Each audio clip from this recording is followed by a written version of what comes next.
By the way, there will be a post-graduation quiz in the student lounge. Just kidding, folks. I'm really just kidding. After graduation, I provided psychotherapeutic intervention to individuals, groups, and families at Miles Square Health Center and later the Community Mental Health Council. Later, I took on a position at Habilitative Systems as the Director of Case Coordination and Management. That proved to be my first management position, but it was also a lesson in reading the fine print. Yes, I was the division director, but I was also the only person in the division. I found that I also had to provide support services to 6 other agencies. And yes, despite this revelation and challenge, it proved to be quite a strategic opportunity. I found myself interfacing with 6 agency directors, state facility staff, parents, and other funding agencies. I also began grant writing and was quite successful in this pursuit, to my surprise. My predecessor said to me once, he said, "You know, the more money you handle, the more money you make." I said, "Really? Let me continue this grant writing process." So probably one of the greatest professional challenges came in 1989, when my predecessor, Larry Bird, died suddenly at the age of 39. He had been quite the mentor to me for a number of years and was best known for his favorite phrase, "What gets monitored gets done." To his credit, Mr. Bird had previously employed the services of Dr. Erwin France as a strategic planning facilitator and consultant. Some of you all may recall Dr. France being a consultant to numerous mayors of the city of Chicago and also one of the primary architects of the Model Cities program here in Chicago. It was that training that helped me to understand the importance of strategic planning and succession management.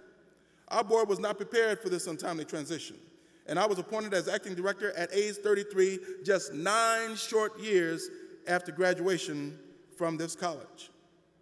Just a bit, yes, just a bit of fear was there. There was some fear of criticism. There was some fear that the stress level would even create some ill health. And yet, I was able to understand that my primary attitude had to be one of faith and conviction.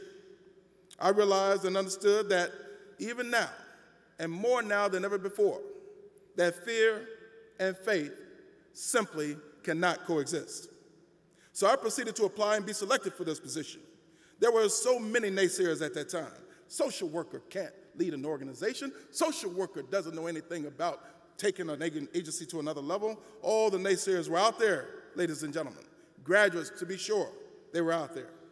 And yet, it was through the support of various member organizations, such as the National Association of Social Workers and National Association of Black Social Workers and the Black Executive Directors Coalition, and numerous others. There were colleagues that were tremendous supporters. Ray Fannings of the Chicago Child Care Society and Otello Ellis from Abraham Lincoln Center and Dr. Carl Bell from the Community Mental Health Council, and the list goes on and on. But I was also aware that I needed additional training. So I enrolled in a program right here at the University of Illinois and achieved a certificate in business administration. But I also went on and became a surveyor for the Commission on the Accreditation of Rehabilitation Facilities. We applied as an agency to achieve accreditation, and we achieved it during that first year. And yet, I didn't stop there because I knew I needed a team. So we recruited some of the best and brightest minds in social work and education and business that we could find. Many of these same individuals went on to lead their agencies. Folks like Dr. Terry Solomon, Miller Anderson, Marsha Cohen, and numerous others brought their talents to HSI. And by the way, also happened to be graduates of the Jane Addams College of Social Work.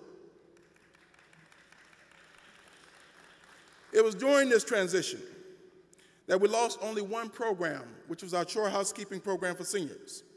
But you know, we later went on to construct 60 units of housing for seniors and another 40 units of housing, scattered site housing for people with developmental disabilities. Yes, I could go on, but suffice it to say, we made it through that transition and met that adversity squarely face to face.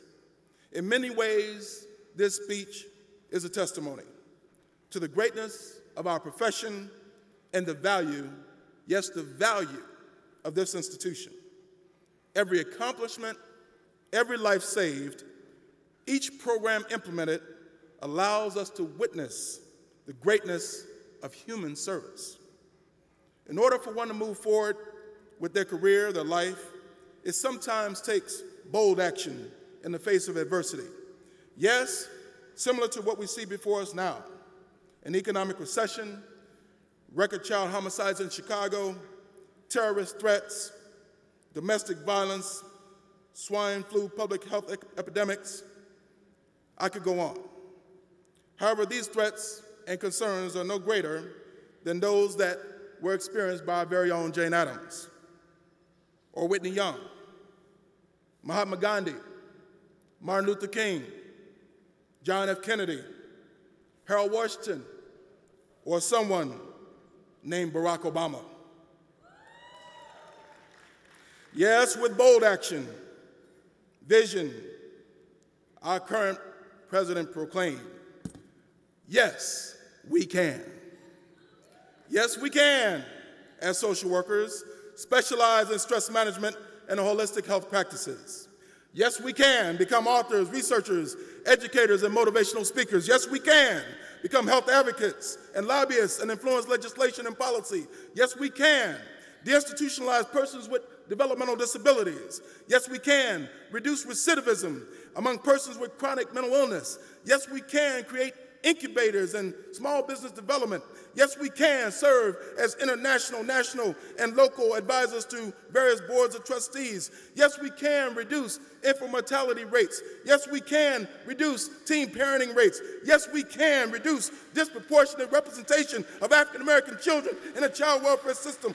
Yes, we can become administrators and presidents and CEOs and executive directors. And yes, we can form strategic alliances with key advocacy groups. And yes, we can reduce youth violence through various advocacy groups. Yes, we can ensure that we build affordable housing for seniors and persons with disabilities and others in need. And yes, we can plan strategically and look at the concept of SWAT, not the SWAT team, but strengths, weaknesses, opportunities, and threats, realizing that weaknesses are nothing but our latent strengths and realizing that a threat is nothing but an opportunity turned inside out. Yes, we can engage in public relations and fundraising and board development. Yes, we can appear on TV and radio and discuss critical community issues. Yes, we can improve our schools and develop innovative curriculums and initiatives. And yes, we can launch social entrepreneurial ventures such as Service Master. And yes, we can become professors and deans of social work and chancellors. And yes, we can, and equally as important, find the time to enjoy and support our families and our friends. And yes, we can thank God for the opportunity and the privilege to serve our fellow human beings. Yes, we can do all these things and so much more. Yes, we must do all these things and so much more. Our legacy as social workers have proven that we can, and that we always rise to whatever challenge there may be. So I say to our graduates today, rise up, you mighty social workers. Rise up, you mighty social workers. Rise up, you mighty social workers. Rise up, come on, rise up, you mighty social workers. Take your rightful place among those that have gone before you. We await you. We embrace you. We need you. We support you. We salute you. Congratulations on your achievement today. Thank you.